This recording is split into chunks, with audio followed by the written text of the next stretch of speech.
G'day, mate.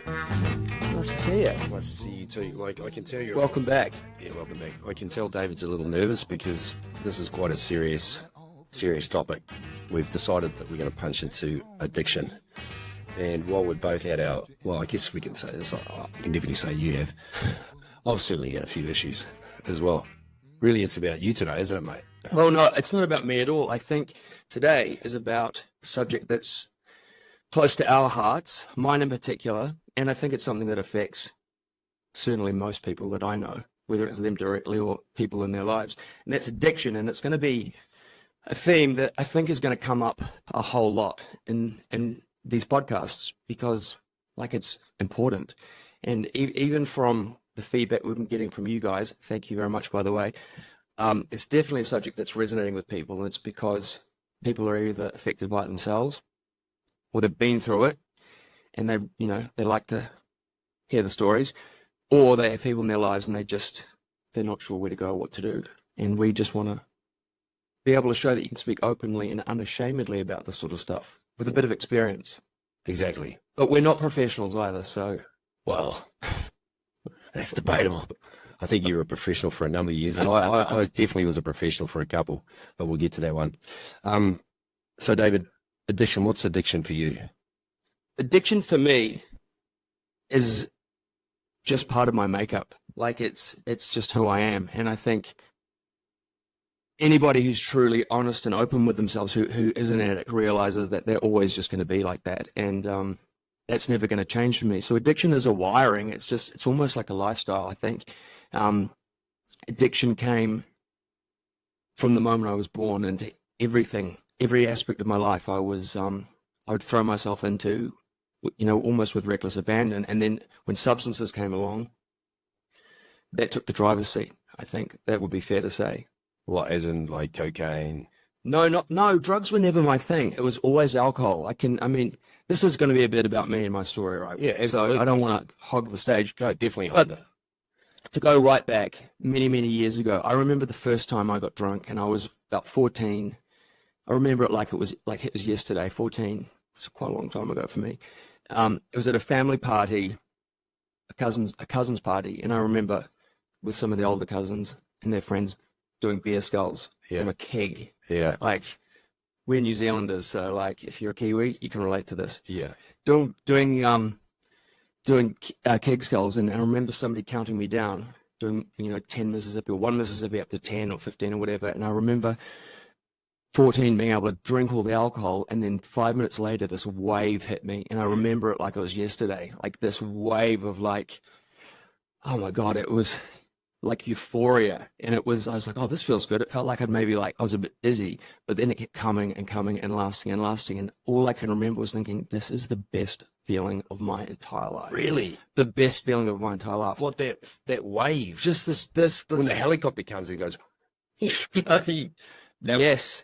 I tell you my story. Yeah. Because I remember it was a Lucy Ryan's party, and she would have been maybe about the same age, turning 13 or 14, and her father was the mayor of Mount Albert. In those days, to be the mayor, you're something special. Anyway, she lived down the road from Anderson Park, with this soccer ground, and me and the boys were a bit older than me.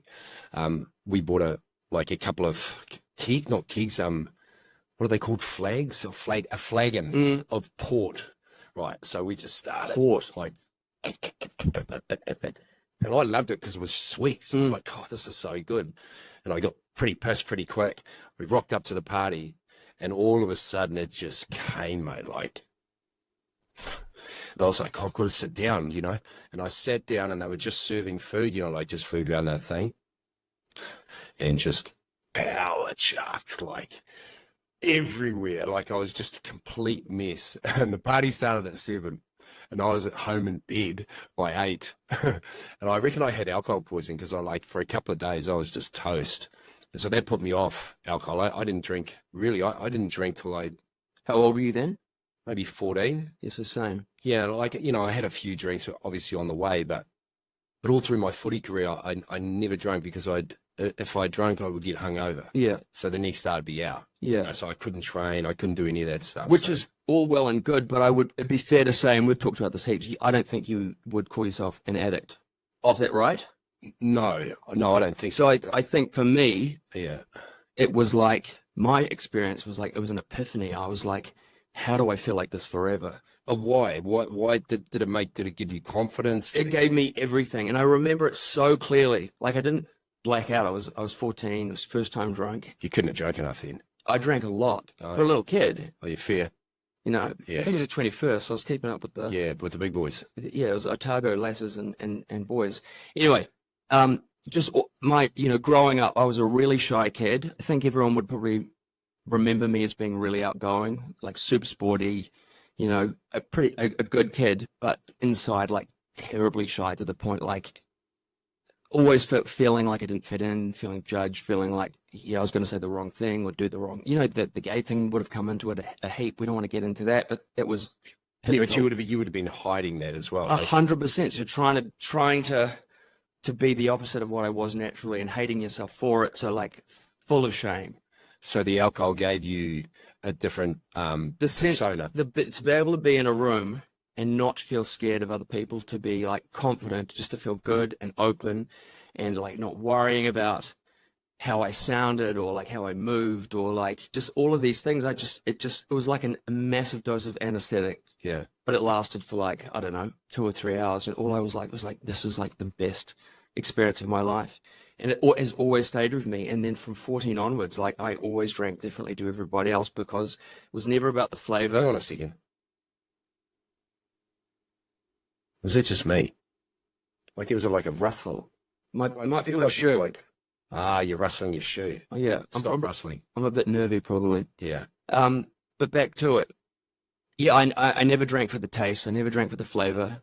Even right up to the end of my drinking career, it was never about that.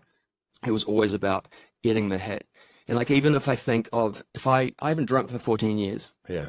Which is amazing, right? Like, that is literally unheard of. Like, Yeah. I mean, it's definitely heard of. For me, it's not something I ever thought. When I stopped drinking, I in my heart, I knew I was probably weeks away from kicking the bucket. So really? yeah, 100%. When I went to rehab, I knew that I was like on very much borrowed time, and that was at like age 30, 31. So for me, 14 years later, it's not only like it's an achievement. I don't count it, apart from, once a year it comes around, and my family and friends are kind enough to remind me, I forget. But for me, every extra day, every extra month, every extra year is like a bonus. Like I just genuinely never thought I'd be here. And if I had continued, I would thought life would have always been miserable, and it hasn't been because I've not drunk. But even now, if I think about, if people always said, "Well, just have one drink." You can have one drink, and these are people who don't understand addiction. And in my head, I'm like, it would be rosé. I'd have a big fat glass of chilled rosé. Would you scull it? This is how I drink it. I see it in my hand, tipping it to my lips. I don't even care what it tastes like, but it'd be cool and be summer's day. It'd be nice. And all I would be thinking about would be, how quickly can I get through this one to get to the second one? Yeah. And then the second one would be exactly the same. And then it would just be a free fall. And it wouldn't just be that day. It would be forevermore until I sorted myself out again. So that's the... Well, what do you mean? So you go on for a couple of days? Well, no, I hate to think of how I'd go on. Like my life could redirect, and I'd never get off it again. No, but like, so when you're on the hammer, right? Yeah. And you had your first one, how long would a bender last for? I mean, I could drink right through to the next day, easy. Yeah. But I never drank every day because my hangovers were so bad. Sorry. No, it's not me. It's you. It's your shoes. Sorry. You know, like, this is ADHD, right? You can hear them squeaking and crackling and stuff. That's been. Oh, jeez. Holy. Let's put that. Oh, come on. You know. And I'm not even detoxing. Holy no. Shush. Okay. So where did we get to? Who did we get to? You were talking about benders. Yeah, so mine, I had the ability to drink and drink and drink, and that's if the party would finish, my mission would be to find Another people part. who were out later, so I could just keep going and keep going and going, and it wasn't because I was craving company. It's because I was craving the ability to keep drinking. Yeah. And I could go till the morning, and it would inevitably be somebody putting me to bed. So how old were you when you were in this sort of stupor? Well, it's a disease, let's face it. You know, all my understanding and research and learnings are that it's a disease, and it's like any degenerative disease, like it gets worse over time. So I remember drinking, you know, through secondary school at parties and everything like that. And that was fine. Getting to uni, it's more acceptable to drink more often. Yeah. And I always got on it massively and out of control and got into all sorts of trouble, but, you know, nothing serious. I was never abusive. I was never angry. I was never violent, like a really fun drunk, but I could just keep going and going Yeah, and see, going. that's the thing. Like, if you like, fun drunks are fun. Yeah. Right. And like, okay, it's no fun for the fun drunk eventually, Eventually. but like the drunks that are like abusive and all the alcoholics that are abusive and like mean and nasty Yeah. and lie and, you know, all that sort of. We all lie Yeah, I get it. Okay. But like, why can't you just be a fun drunk? because you don't get to choose. You don't Okay. choose to be an addict, so you don't choose which way you're going to behave when you're on it, right? But surely you know, like that initial euphoria, you're fun, you have Yeah. fun and you're happy. So then why does it turn into like, Well, the things for some people, people think alcohol's an upper. And again, I'm not a professional, but this is just years of going through, you know, treatment and oh, you're a professional for a while. it's definitely professional, unpaid. Yeah, Exactly. Fortune if I'd been paid. Yeah, that's how many houses you'd have by now. Whoa. But it's, you know, alcohol is a depressant. People think it's an upper. Yeah. So like the more you drink through the night, the sloppier you get. You're basically anesthetizing your body. So you slow it down. You know, you get slowed down. That's why you get blackouts. Stops your brain being able to create short-term memories. That's blackouts. Yeah. You know, so So that's true because I've always thought, you know, when like people Denise, they go, oh, and you know, they've done something horrific, right? Mm. And you're like, and they go, oh, I don't remember. I'm like, what are you talking about? Like, because whenever I've got hammered, 9 times out of 10, I remember everything. There's not, you know, too many details that you leave out, especially a big detail, something big that's happened. Yeah. Like, and people go, oh, no, I don't remember. I was so pissed. I'm like, I've always looked at them going, full of shit. yeah. But so, It always, for me, like, I always had pretty good memory retention. But then the last few years, I'd go out. Every time I'd start off, I'd be like, okay, just moderate. And by the end of the night, I'd never remember how I got home. I'd never remember, like, probably 90% of the party. Like, the blackouts kicked in much earlier, yeah. much earlier. And then, So when you black out, you actually black out as you fall over, or no, you keep going. Like, but you just have no it's just your recollection brain is not making short-term memories. So you could have a conversation with somebody, and not remember. come a back in thing. half an hour, and you have no memory of that conversation. Yeah. You know, I can, like, I'll just divert a bit. Like, I remember the first time I was in Sydney, and it's the first time I really started drinking. I was about maybe 35, 36, maybe a bit old. Anyway, I was going through not a midlife crisis, but I was riding around on a BMX, for goodness sake, which was awesome. That saved me, but that's another story. But I got on the tequila one night, and I was just drinking shots. I just thought I was bulletproof. It was unbelievable. I went out for dinner. I was on my own, went out for dinner, had a couple of shots, bang, bang, bang, sweet. Went up to the cross, and I was just smashing it, right? I was like, man, I kept giving myself a pat on the back going, you on fire. You've been drinking like a fish. You're talking to everybody. You're on, you know, you're on form, right? You know, I went to the toilet. No, I was standing at the bar, and the first thing went. You know that? yeah. It's like a helicopter. And I was like, just ordering, and I was like, and I leaned up against the bar. I was like, okay, I better get to the toilet. So I got to the toilet. It's just like sick as a dog. And I was lying in there. And I was like, bang, bang, bang, bang on the doors. And it was the bouncers. They must have come about 2 or 3 minutes. They must have been watching me drinking so much piss. And they knew I was going to get sideways. And they busted open the door, picked me up, I said, boys. And they had no like sympathy for me whatsoever. And they picked me up. There was a whole heap of stairs. And they literally like dragged me down the stairs and threw me out onto the cross. And I can remember rolling across a footpath and rolling into the gutter. Mm. And I was lying there and I was like, oh my God, I can't get up. Like, I'm literally paralytic. Yeah. And this lady came. I remember looking up at her and she lifted me up and she said, are you okay? Are you okay, young man? Oh, I wasn't young. I said, yeah, but can you give me a cab? And she put me in a cab. And I remember lying in the back seat and I mumbled where I was staying. I was staying somewhere just down at Darlinghurst or somewhere. You know, I pulled up in the cab and the guy opened the door and I literally rolled out and I had to crawl. Like I crawled to my room. I couldn't even walk. I crawled to my room, and I was in there for like 3 days. But it's amazing how you feel like you're invincible, and then all of a sudden the devil just comes and whips you. Yeah. But I used to love that feeling when it went up to that level, and I'd be like spinning and Yeah, but when you're spinning, you can't like. that's what I loved. And then I'd vomit, and I'd be like, oh, thank God, more room for more. Oh, so you must have so your body must have been so used to having alcohol, because I wasn't a But drinker. even from a young age. Yeah, so your view just was not the end of the night. The vomit was like, was the start. well, no, it was just like, okay, No, it was the start of release. Now we go back. Yeah. Resumed. Yeah. So Wow. yeah, it's pretty crazy, and it's interesting how you can go from, you know, the funny, raucous drunk who everyone's like, oh, you know, he's a good time and he's a lot of fun. And there's a lot of great stories, and I had a lot of fun. Like one of the what I think is one of the, for me, it's embarrassing, but it's also a hilarious story that gets brought up a lot. I was at the wedding of one of my very best friends, one of my favorite people in the world, and you know who you are, young lady. I think I know who she is too. Don't mention her name. I'm not going to. Because she'll Are kill you me. shaking? Well, yeah, it's a big topic. Okay. But she was my last girlfriend, actually. The last girlfriend I had, and this was many years later. I'd come out. Yeah, we won't say her name. No, we won't. But Because she's quite scary. She's one of the only people I know. in my life I can be told off quite. yeah, but I know her too. I know you do. Yeah, she's a lovely girl. It's Mate, so good. God, I can't believe that, mate. Like, you should have wrapped that up and put a ring on her finger, mate. Wow. Anyway, get to the wedding. Great wedding. Of course, I'm out of control. And her husband's a great, you know, one of my greatest friends as well.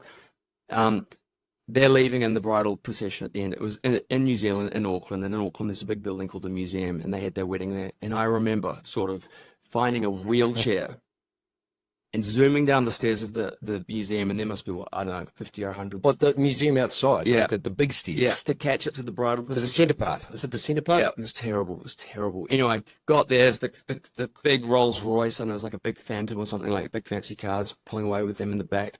And I threw myself onto the bonnet of the car. Oh my God. Threw myself onto the bonnet of the car. Was that because you were like, And I "Don't do yelled it. out, Don't do it"? no, I yelled out, it should have been me. It should have been. And I could see these friends in the back going, Oh. But they're still your friends. they've made me the godfather of one of their kids. So I don't know what that says about them. No, you're actually you're an amazing person. But Apart you from know, the fact that you're- there are stories like that, which, yeah, they're ridiculous, but they're fun and they're kind of harmless. I mean, I'm sure the car rental company wasn't thrilled with me. But then cut to the end of my drinking career where... Career. Yeah. No longer sociable, no longer outgoing. It was no longer a means to, like, step outside of your shell and engage and find connection for a shy person. That's what alcohol gave you. It was the thing that took it away. It took away... So that's a good point. So it gave you the ability because you didn't like yourself. You were hiding from the person that you really were, which is, you know, you knew you were gay, but you had beautiful girlfriends, you had, you know, people that liked you, but inside, Yeah. you hated yourself because you weren't being authentic. Yeah. There's that 100%, but I think it could just come down to like somebody who's shy, and if you have a drink, everyone knows if you have a drink, you can engage more freely with strangers. Yeah. You can be a bit funnier, or at least you think you're funnier. Yeah. You know, it's just for people who are desperately shy. I mean, I'm not like that now, but you, I think, have always been able to just go up to a stranger and have a Yeah. yarn. I couldn't, but with alcohol, I could talk to anyone. Yeah. And genuinely, you know, for the most part, you know, they would like me, and it would be a great time. Yes. But at the end, it was like I was at home drinking by myself, blacking out. It was more about like, did I drive last night? Is the car wrecked? And you drove a fair bit, didn't you? I did, and I got in trouble with the police and all these sorts of things. And you know, it's not just poor me. It's like your poor family and friends, the people out in the street you put at Yeah, risk, exactly. all these sorts of things. And there's no excuse for it, but that's the degree to which the illness is so bad, where you value something else more than not only your life, but Yeah. somebody else's life. Yeah. You know, and that just shows the level of control it has over you. And it's sad, and it's horrendous. Because you had a bit of a quiver then.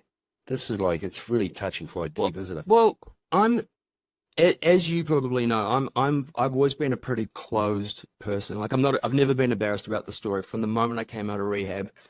I've been very proud of myself, but I've not, discussed it openly. Like if I meet people and, when you're out, you're people having a drink, why don't you drink? And for the most part, I don't let people in. So if I connect with someone, I'll go, well, I don't drink because this is my story, da, da, da, da, da. But if I don't feel comfortable, I'm just like, I don't feel like it. Yeah. I won't share it.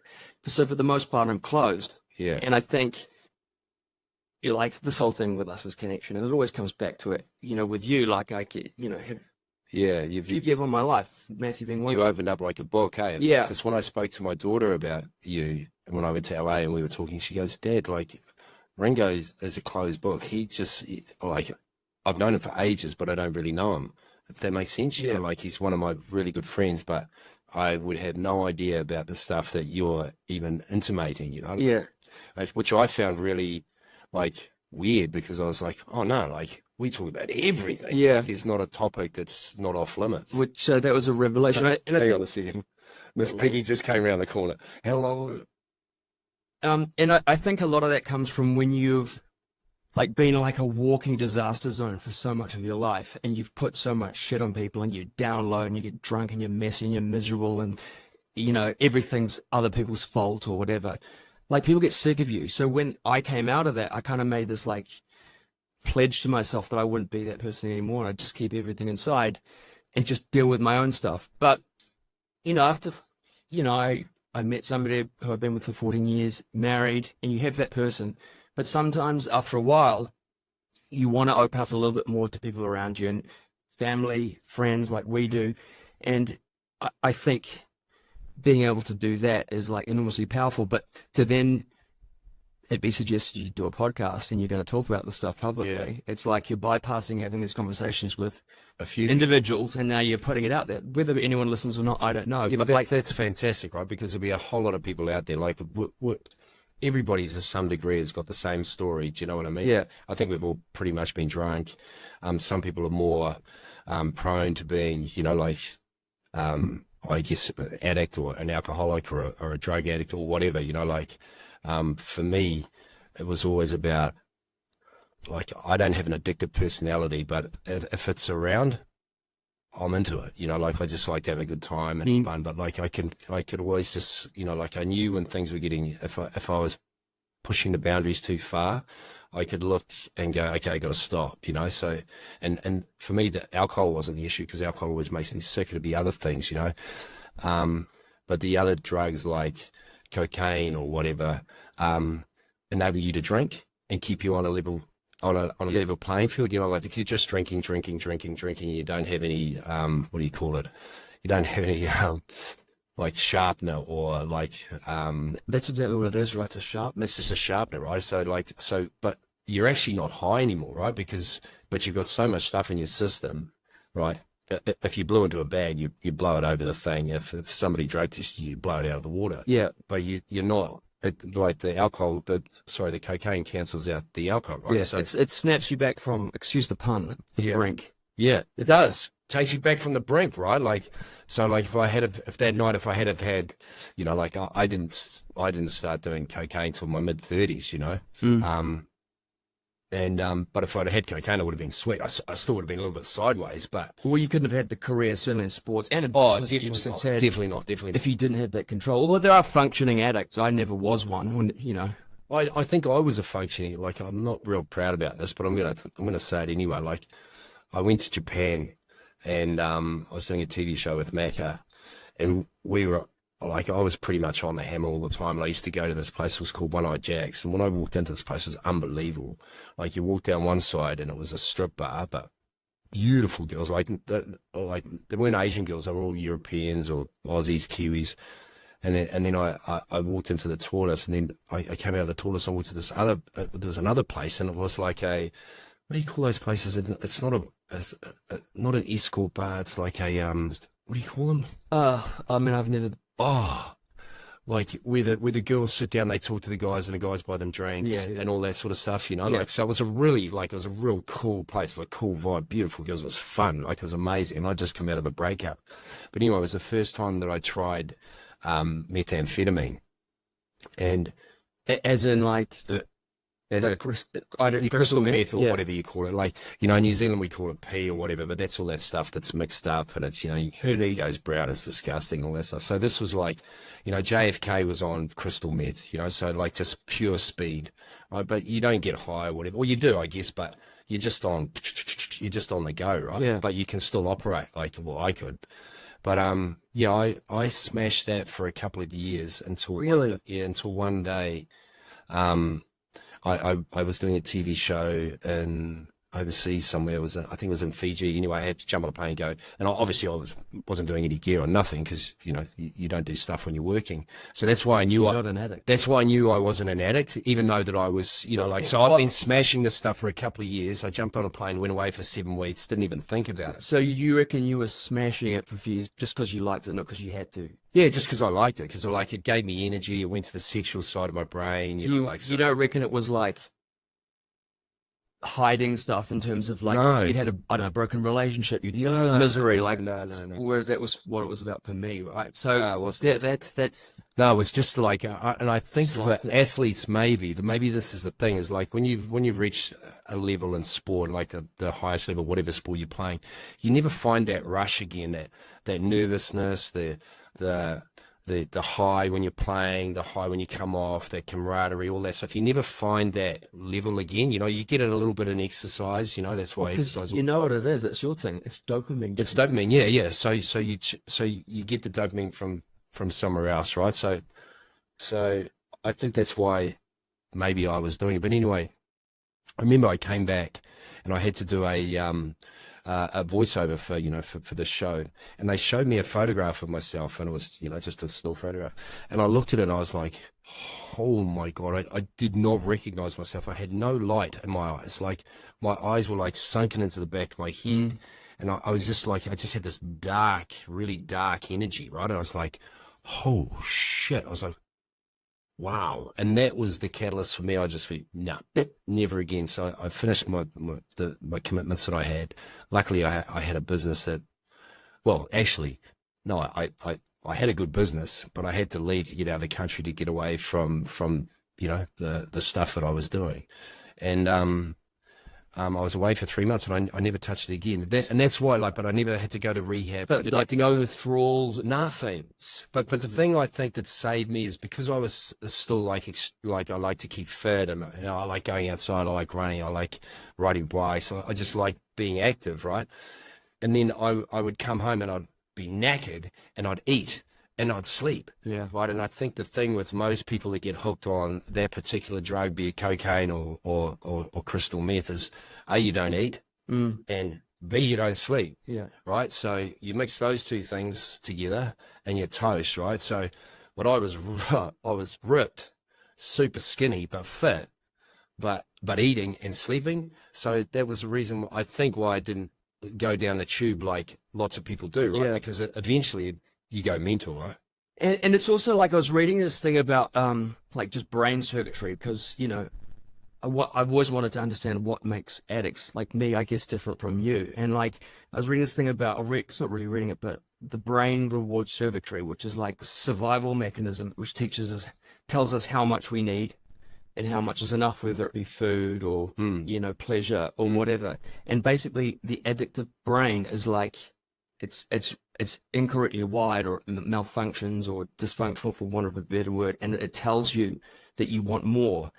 Even though you're full, if it's a food thing, even though you're full. Yeah, you get it, and you want more. It's like when you get stoned and you get the munchies and you go to the fridge and you eat like a pig and you're so full, right? But then 5 minutes later, you go, catch. Yeah. Yeah. It's just how Disgusting. right? Yeah. Like you still want to eat. But that's a different drive, right? That's No, yeah, just saying. But the brain in an addict leads you to like it's like a pathological drive to like have more and more of that substance. Like whereas your brain should be telling you, I've had enough, I'm full, enough food, Yeah. I've had enough to drink. My brain says, I want more. you've only just begun. Yeah. You know? Yeah. And when you understand that, it's really helpful. Absolutely. But you didn't understand that back then, right? No.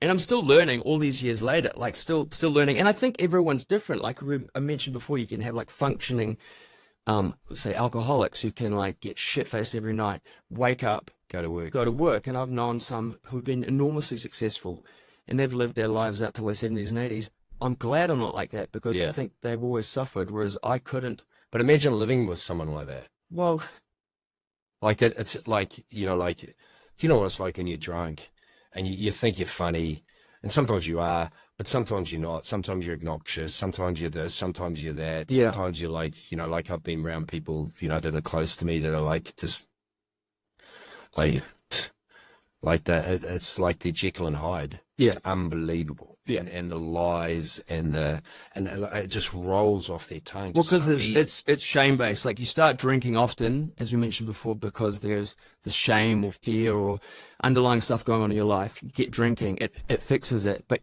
you then get addicted to drinking or drugs.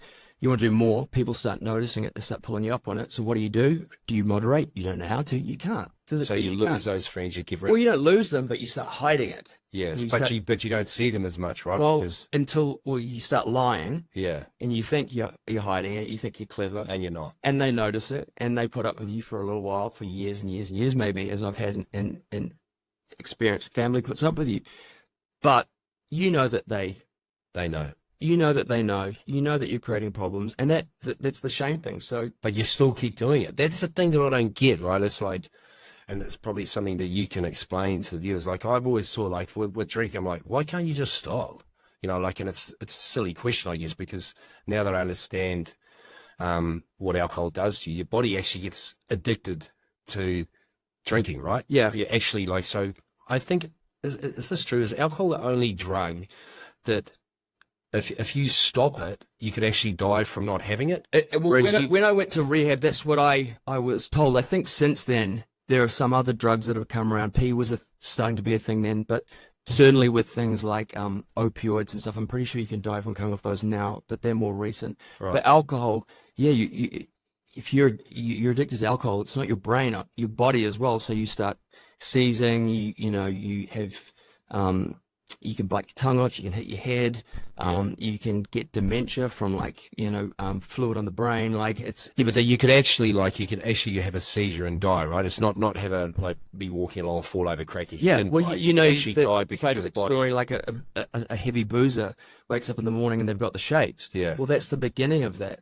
Yeah. Did you get the shakes? No, I never did, because I never drank every day. Okay. Because my hangovers were so bad.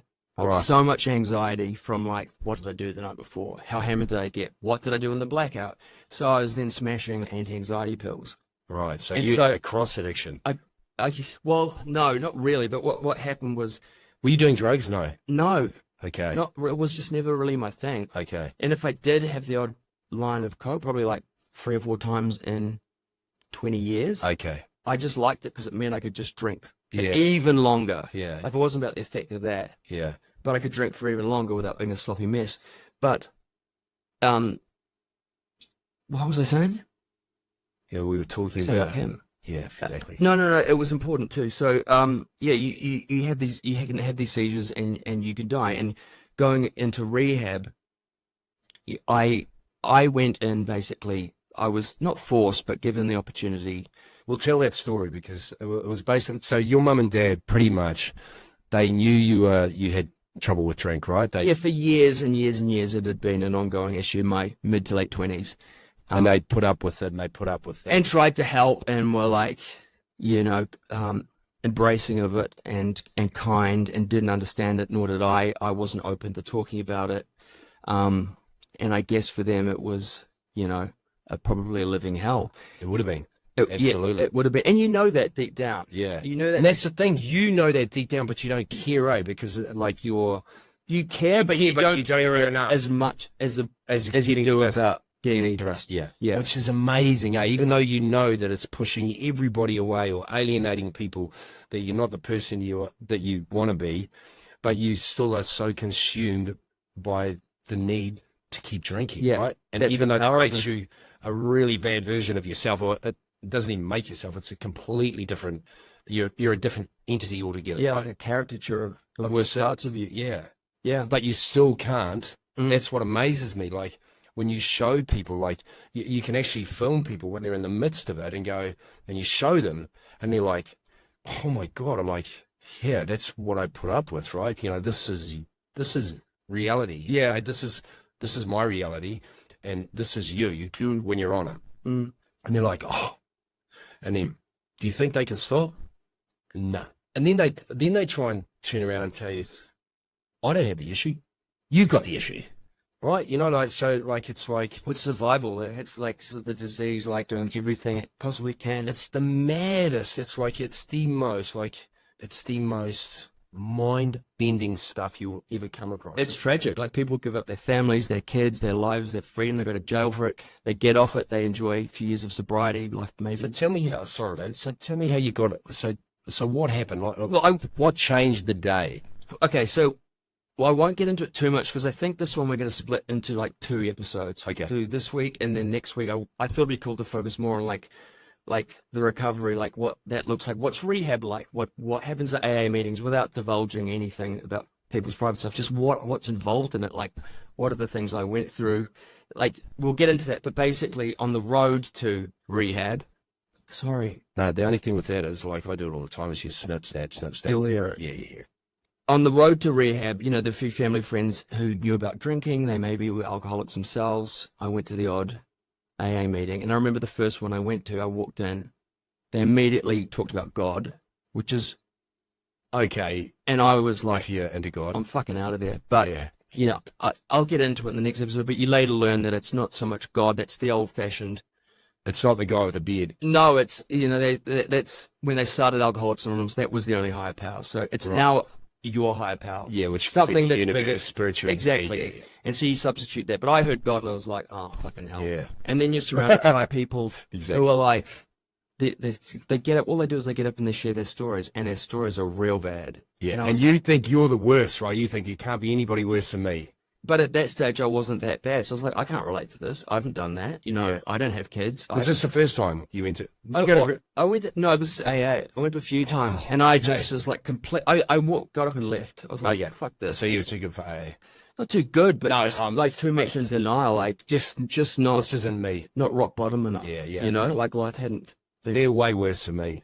Yeah, I'll wait till I get down there. yeah. And have a little bit more fun. Exactly. Right. And then you know years later you're there and you're like, oh my god, you have so much empathy for these people, and their stories are often still worse than you, but you don't look at it like that's pathetic or Yeah. I'm not that bad. You look at it and go, I could be like that, and if I don't stop or if I don't stay off it, I will be like that. Yes. And that's where like you know you face humanity. But isn't it amazing? Like, you know, like drugs and alcohol, like alcohol's legal, drugs are illegal. You Yeah. know, like, you know, A-class drugs, but alcohol's legal, right? Yet alcohol is just the biggest, like, it's the worst because you get pissed, you can't function.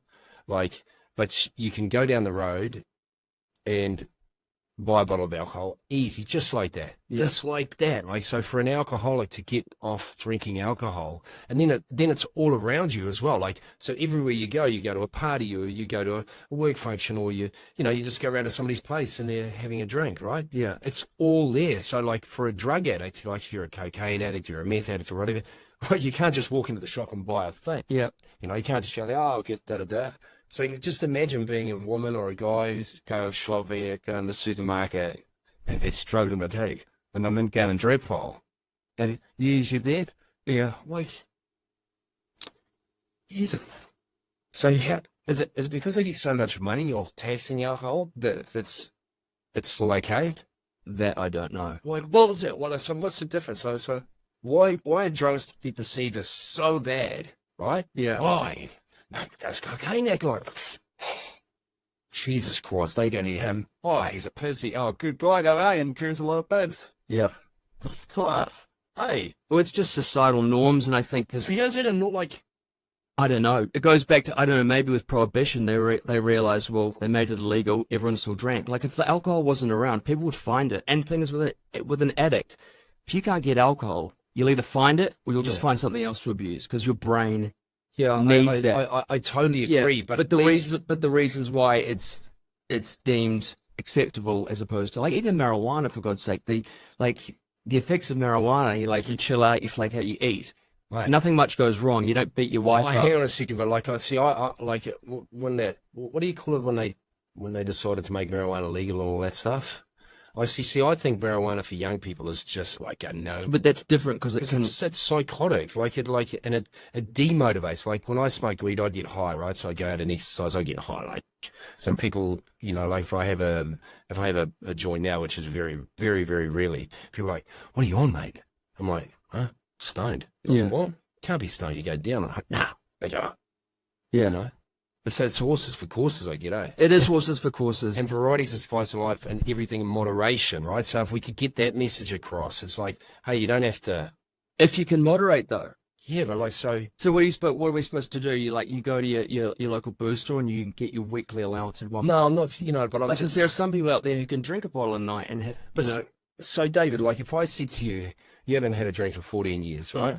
And like, I said, hey, let's have a glass of wine. It's real hot, and do you reckon that would send you back? 1,000,000%. Like No shit, one little drop. yeah. And even if you said that's enough, you're not having any more, I'd be like, You'd be like, time to go home, and I would go. find it. So there's so when we go out, everybody comes up and they go, "Can I buy you a drink, mate?" Da-da-da. And everyone's pissed, like, 'cause I watch you that. Everyone's hammered. I'm a little tipsy, but but normally I'm in pretty good shape. I love being around drinkers, though. We can talk about that later. Yeah, but so that must be so hard for you, right? 'Cause like everybody's off their chops, and you're like, No, you stay out and you stay up. Oh, you get a little bit of help every now and then, but you know, like, it's incredible the resilience you have and the willpower. that's Just not to not to drink. I think that, I mean, it's kind of you to say, but I think I'm lucky, and a lot of it's luck based. Like, I think some people stop drinking, and I can speak to alcohol, so I keep going back to it. Some people cannot be around people having a drink, can't be in a bar. It's like every part of them that just freaks out. Me, I like it because I feel like when people have a drink, they loosen up and they can open up and connect. Yeah. And I'm like, they come down to my natural level, which is like bit goofy, bit silly, but like really open, and people get deep. It's only when it gets sloppy at the end of the night. So I like it. I love It it. gets sloppy pretty quick, let's be honest. Yeah. After a couple of hours of drinking pretty heavily. Yeah, so I normally bail. You know, I normally bail come like 1 or 2 when conversations are being repeated and, you know, people are dribbling on my shoulder. But up until then, I prefer to be around people when they're unwinding with a drink because people are so uptight. true. Normally, True. you know? True. So for me, it's not a problem. Like when I left rehab and we would do AA meetings, and I had some friends and we all loved being around drinkers. So we'd meet in bars Yeah. because we loved the energy and we loved like, Well, there's a great energy. but Right? it's just to test yourself to see Yeah, if you can true. be around it. It's kind of like, you know, like they talk about anorexics, and I don't know anything about this, but they don't want to eat, but they love preparing food because they love touching it, being in proximity to it. Like, Yeah. you kind of want to be close to it, but know that you've now got the willpower to stay away, and you're testing it. It's a weird mind game that you play. I don't play that anymore. Yeah. But you don't even think about having a drink now, right? Like, it No. doesn't, and you don't, like, obviously you don't miss it or, No, right? But you reckon if you had a drink, you'd be straight back into it. I know I would. See, that's so weird, like, because I'm like, surely it'd be okay just to have one every now and then, you know, like get a little tipsy and then just stop, you know, but because your brain is wired in a certain way, Yeah. and your body's obviously still has that, you know, how you have that memory, Yeah. you know, that what's it called? It's like What, muscle memories? like it's kind of like a muscle memory, Yeah. right? So I guess so as soon as you have that first little one, I guess it's like when you're a sportsman and you haven't played tennis for ages or rugby or whatever, like rugby but tennis, and you haven't played for yonks, but you could hit it before. Then after a while, you're starting to crack it again. You know, Yeah. like again. They also say that well, just as a side note, if you gave me a glass of wine and keep drinking, if you gave me one glass of wine a week, and I had to wait a whole week to have that next glass of wine, You'd be thinking about it. I'd spend the whole week in agony, like thinking about it. Wow. You know, so how? You're really fucked up, eh? Thank you. I own it. I own it. You do. But but they say that this is, you know, the information might have changed on it, but they say that, you know, even me, if I had to go back to drinking today or tomorrow, 14 years later, within a short amount of time, weeks even, I would be drinking the same amount Possibly more. that I would have if I'd never stopped. So not even as much as I was back then, but the cumulative amount I would have gone to, and then your bodies were healthy. It's not used to alcohol. So a lot of people, when they go back to it after 20 years of sobriety, they die real quick. Yeah. And I don't think about that. That's not something that I don't live in fear of that. That's not what keeps me off it. But it's interesting to know. Yeah. And also being out and about. meeting people, and I mentioned it in the first episode, like, without fail, you'll be out, whether it's a stranger or someone you've just met, somebody will be interested in the fact that you don't drink, and maybe you've shared the stories why you don't, and they always come around, they're always shit-faced, and they'll always ask, so how did you know you were drinking too much? They'll ask this question, and I'm like, well, why are you asking? And they always say, well, I think maybe I do, because everyone thinks they drink a bit too much. Yeah. But, you were saying before about, were you drinking every day? I don't think that's the metric for being an alcoholic. No. Like they say, But if you're drinking every day, is that a metric? no, I don't think so. Like, I know people who drink every day, Yeah. have a few glasses at the end of the day. Yeah. Whiskey, couple of, Yeah. it's a lot of people do. But if you get, okay, but if you're getting pissed every day, like a little bit sideways, Yeah. not falling over sideways, but you're happy, you're like, hey, Even then, I don't think that's So you reckon that's okay? So you could do that for 365 days of the year, get a little bit tipsy every day, but you're not an alcoholic. It might not be great for your body, but I think people do it and they're not alcoholics. I think that, like, as I understand it, the measure is if you drink only once a month or once every 6 months or once a year, and every time you drink, Yeah. you drink to a point where you derail your life. It's how it's affecting your life Yeah. negatively. Yeah. Okay. You crash your car, you beat your wife, you whack Yeah. your child. Yeah. So it's not an everyday thing. So I would have drunk every second day or every third day. Right. But I am definitely an alcoholic. Yeah. So And did you lie much? Because Yeah. That's the thing. That's the thing that is the hardest thing to come to terms with. Is like, is alcoholics will look you in the eye, even though they know that and it's fat, and they will lie. Yeah. And you're like looking at them going, but you know that I know. And they're like, oh, no, you're crazy. yeah. Like, what is that? What is that? Is that just a defense mechanism? Or like, what is it? Like, because you just look so, it's pathetic. Well, I guess Sorry. well, no, fuck it. It is. it is pathetic. It's fucking disgraceful. Like That's the worst disease thing. is It's the bullshit. It's a pathetic disease, and we discussed before. It's about like maintaining your ability to drink, like the disease's ability to stay alive in you. Yeah. And then when you lie, and you're doing it all the time, it permeates every aspect of your life, right? Yeah. So you become not addicted to it, but it becomes second nature. Yeah, so there's a thing, there's a thing that in your brain, right? No, carry on, Dave. No, go. There's a thing in your brain, like, Digress. yeah, if you, no, I'm talking about lying, but if, after a while, they've done it, I read it in some paper, admittedly it was the New York Times, but after a while, if you tell enough lies, you convince your brain that you're not actually, because if you tell a lie, most people, they're like, you can kind of see that their body, and they feel guilty, they feel that negative emotion about telling a bit of bullshit, like you have that your conscious is playing on you, right? Yeah. Your consciousness is playing on you, that thing. But it's so second nature. But it's so second nature that they don't even get that feedback from their brain anymore. But that tells me, and But you know what I mean? They don't even get the feedback that, hey, you're bullshitting. The denial is so strong that in their minds they're not lying. They're Exactly, that's what I'm saying. And their brain's actually telling the truth. Yeah. Fucking, how do you deal with that I know. shit? And then you come out the other side, like the lying doesn't go away. You got to unlearn that. Yeah, I know. But that's going to fuck everything. Like, let's be honest, like, in anything, like, once you have no truth, once there is no trust, once you're you've been bullshitting for long enough, like, how do you put relationships back together? The thing It's is, so hard. maybe you can't, but the only thing you can control, we were talking about this yesterday, is like the only thing you can control in your life are your thoughts, your actions, and your responses. You can't control what anyone else does. So you might have pushed the boundaries to the point where everyone walks away. Yeah. But what you can do, and what I found is that years of like hiding, drinking, lying about it, this and that, blowing up relationships, you come out and you don't like the fact that you've been doing that. You don't like the fact that your mind is still wanting to do that. So you start finding this freedom, or it's liberating to start telling the truth. You put everything out there. Yeah. Like you put all the bad stuff about you out there. Yeah. And it's freeing. And you Yeah. start getting like hooked on being completely open. Yeah, which is like, I've been running that game for ages, but like it scares a lot of people, man. Like it freaks a lot of people out. Well, like when you really, like when you bare your soul, right? And I just think that, like, I think that it's so liberating to speak your truth, you know? Like, Yeah. you know, when you lie, you just carry around baggage. It's a lie upon a lie upon a lie upon a lie, you know? Like, Yeah. you know what I'm like? If I can tell a little white lie, I'm like, you know, like, It's and true. you tell a little white lie because you might be talking to a child, It's right? true. So but even that, I've got to the point where I'm like, how can I tell my children that lying is the worst thing you can do when I'm actually telling a little white lie to them? So you know what I mean? Yeah.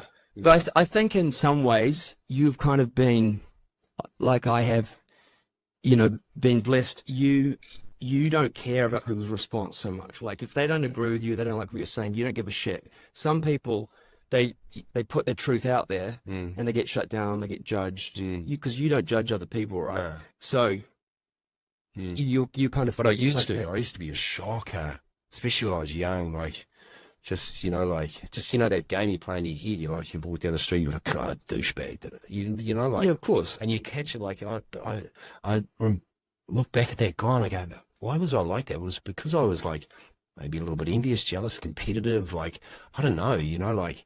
But I tell you what, Maybe you hadn't had enough shit things happen to you. You hadn't like built enough empathy. yeah, maybe.